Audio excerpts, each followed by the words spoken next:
Troll Tower, Sentry, Scarecrow, Ranger, Sniper, Cryo Blaster.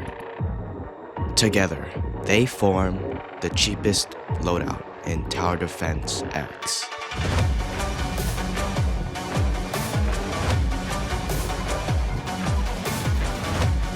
This loadout was one of the hardest to deal with.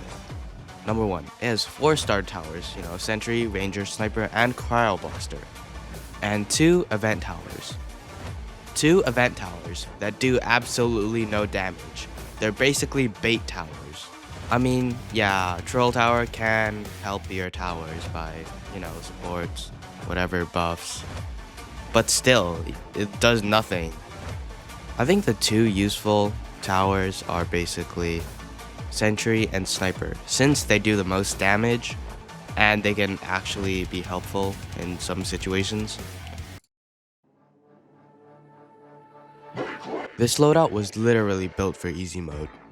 A reason why it's because basically all the towers are starter towers, and easy mode is what beginners usually pick with their cheap towers like Ranger. At first I just got Rangers just cause, easy starter tower, and yeah. After that I just started placing random towers. Yeah, I literally did not know what to do here cause I could solo easy with Ranger, but I wanted to use the other towers, and yeah, so easy mode passed. For intermediate, I got a mix of top and bottom path for Rangers. Top for just early defense, and bottom just for the armored zombies because, ignore bullet resistance. I then got top path snipers just so I could deal more damage and in case I don't get any leaks, which I did. Then Predator showed up. I proceeded to spam, Scarecrow, Troll Tower just for baits in case any of my Rangers died. But in the end, we were good. Finally, Eradicator showed up. Before, I got the XWM upgrade for Sentry, just so I could do a lot more damage, and I spammed more top-path snipers. In the end, Eradicator was destroyed, and I passed intermediate. Yay. Elite mode was really challenging for this loadout.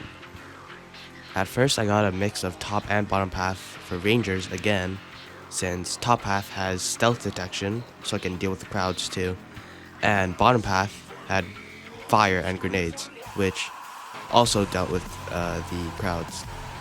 I then got top path sentries since it had its ignore bullet resistance, so it could deal with amalgams, since bottom path Ranger did have ignore bullet resistance too, but the problem was its fire and explosives, which the amalgams are highly resistant to. And Sentry did do more damage, so it would be easier. After a few waves, I did place more Rangers, more Sentries, then I got Snipers.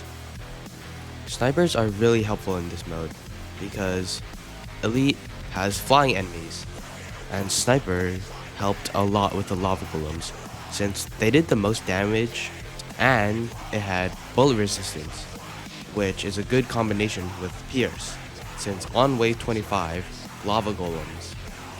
A lot of lava golems. But with Sniper's damage and Pierce, I made quick work of them. Next were the Royals, and oh my gosh, they got too close. No, they got too close with the base. Die.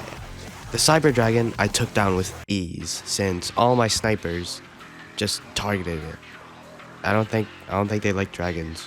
Wave 32 was up next, and oh my gosh, these undead laser people resisted everything. My snipers did not do enough damage. My cryoblasters did not freeze them in time. My base did not have that much health. Me, I lost. Expert mode. I didn't really have an idea what I was gonna do, since I saw a video where you can solo expert with only sniper, but it's really old, so yeah. So, as all my other games, I started with Ranger. I, again, got a mix of both paths. Then I spammed snipers. A lot of snipers. I then spammed scarecrows for baits since Predator and the Greek God trio were coming up. I first placed some top path snipers just to get some early damage to the Predators. Then in the middle I spammed a bottom path since they had the most range. And this map was long. I took out the Predators and the snipers made quick work of the trio. Kind of, not really. They actually got pretty close to the base. Then, when a few waves passed, it was time for Destructor. I was first taking care of the regular enemies that were in front of Destructor, and I died. Not to Destructor, not to V2 drone, but to this thing. So, this loadout got to wave 40, which is very surprising. Nightmare was not a surprise at all. Number 1, my towers did not do enough damage. When I first started with Ranger, they did do a bit of damage to the enemies since I did get through a few waves. But when the new enemies showed up, they didn't do enough damage and they went out of range and went to the back. I did try to place snipers just so I could do more damage and try to get the flying enemies, but in the end, they just couldn't do it. And in the end, they only made it to wave 8, which is pretty good, kind of. For Endless, I switched up my strategy a bit, and I started with Sentries.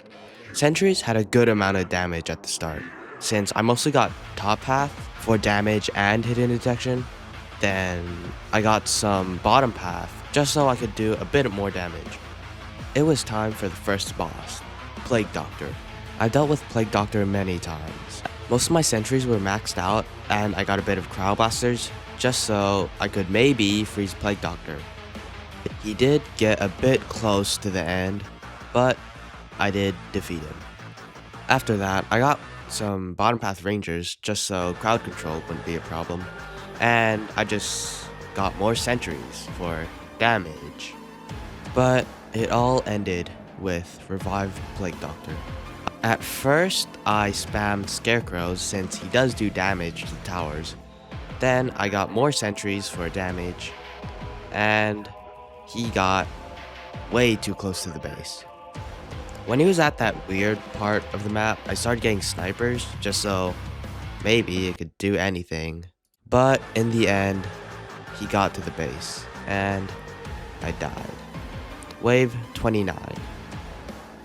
And this was the progress of the cheapest loadout in TDX. Thank you for watching. I don't know.